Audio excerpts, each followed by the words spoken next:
On top you will find some light indicators which will indicate when you need to add water, when it is full of ice, when it is plugged and ready for use, small ice cubes, and big ice cubes.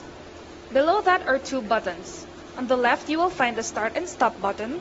On the right is the select button for choosing the size of the ice cubes. To make ice, simply pour up to 2 liters of water, put the basket on top, close the lid, and press the start button.